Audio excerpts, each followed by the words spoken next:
shot. Donald Trump is actually speaking right now. Let's listen in. Up to the ceiling. They're all over. They were treated horribly all over this, all of these swing states. I mean, virtually all of the swing states. And many other things were happening that were horrible, just horrible. But the poll watchers weren't allowed to watch. They were, in many cases, whisked out of the room, not only into pens that were 20, 30, 40, 60, 100 feet away, where you couldn't even see. They were using binoculars. People are reporting that they had to use binoculars, and that didn't work. If you were a Republican poll watcher, you were treated like a dog. And the Democrats had no problem, but they were rough. They were literally pushed out, and it was rough tactics. This is what happened here. This is not the United States of America, what happened, and I think everybody knows that. That's why you're there, and that's why you're so vehement about it. We have many cases of people walking in. A woman, an elderly woman, walks in looking forward to voting November 3rd and says, "Oh, good, where would I go about voting?" "I'm sorry, you've already voted. Your ballot is in." I said, "No, I didn't vote. "No, your ballot is in. You've already voted." In all cases for Biden, by the way. She said, no, I want to vote. "Nope, your ballot is in." And then they give her a provisional ballot to sign, which goes nowhere. It's a disgrace that this is happening to our country. We won this election by a lot. We got 74 million votes. And if you would have said 74 million votes the day before the election, every single professional in the business would have said there's no way of beating that. We got 11 million votes more than we had 4 years before in 2016. And we got many votes more than Ronald Reagan had when he won 49 states. And nobody would have said we even had a chance of losing. And all you had to do is take a look at the numbers at 10 o'clock in the evening when everybody thought the election was virtually over. And then very weird things happened. But they're not weird to professionals, and they're not weird to Dominion and other people that operate machines, and they're not weird to the people that handle the ballots where they were flooding the market. People were getting 2 and 3 and 4 ballots in their home.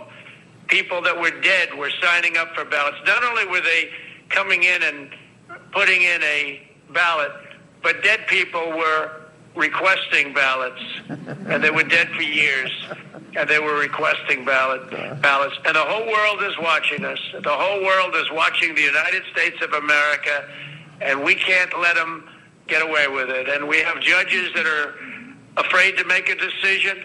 We have judges that don't want to do the same thing.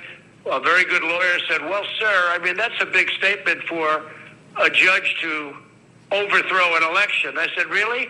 If he got hundreds of thousands of votes more than he was entitled to get through all of the things that I'm listening to right now, and you're just covering a few of them, we have hundreds and hundreds of affidavits of stories that are even worse than the stories I'm hearing. Why wouldn't they overturn an election? Certainly overturn it in your state, because we have other states that are just as bad. If you look at Michigan with Detroit, you look at the things that happened in Detroit, where you have a voter, but you have more votes than you have voters. You take a look at Detroit, Michigan. You have more votes than you have voters. And then you have 2 people that don't want to certify. They don't want to certify, and they're harassed violently, and they turned off the cameras during the harassment for 2 hours. And then they said, wow, and they were afraid, and they voted, and then they went back to sign, and they couldn't do it because they said, we can't do it because this is corrupt.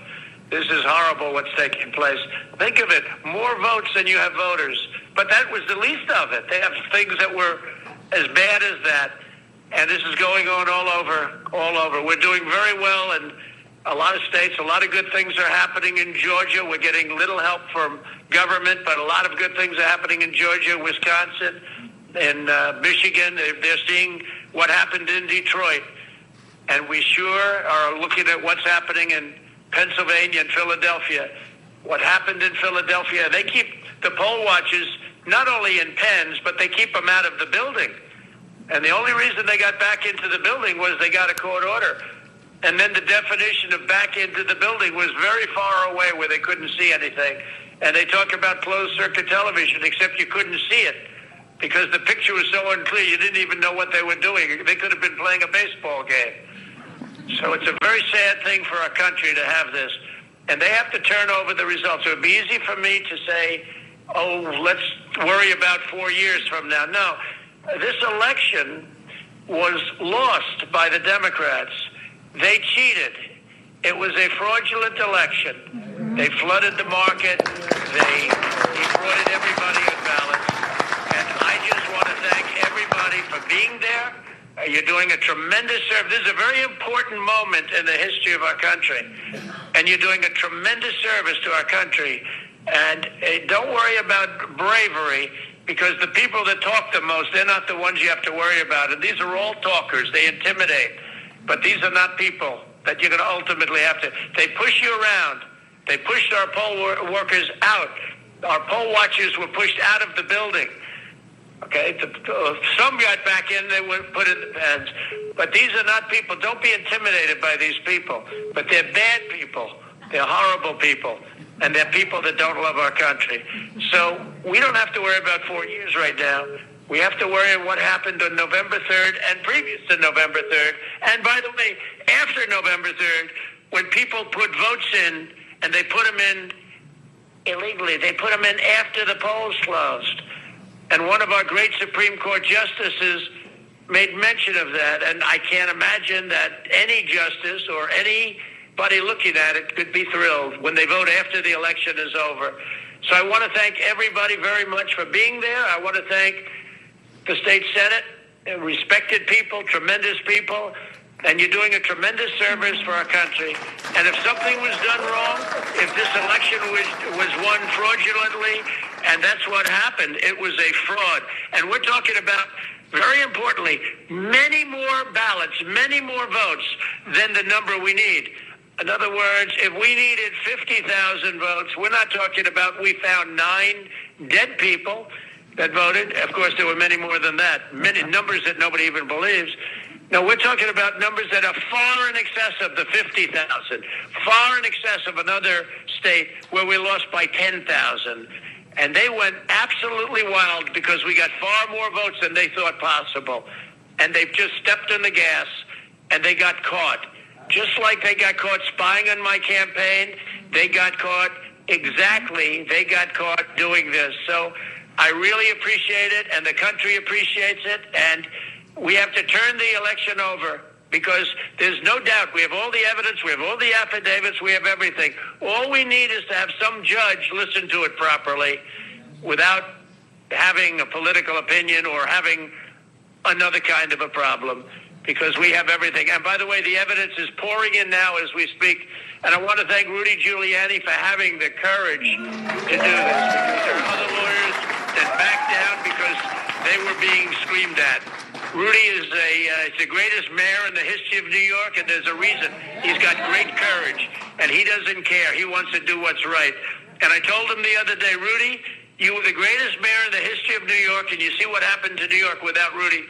You were the greatest mayor, but this is more important. What you're doing now is far more important than being a great mayor of the city of New York and being its greatest mayor by far. By the way, by far. This is going to be your crowning achievement because you're saving our country. Thank you all very much. Thank you.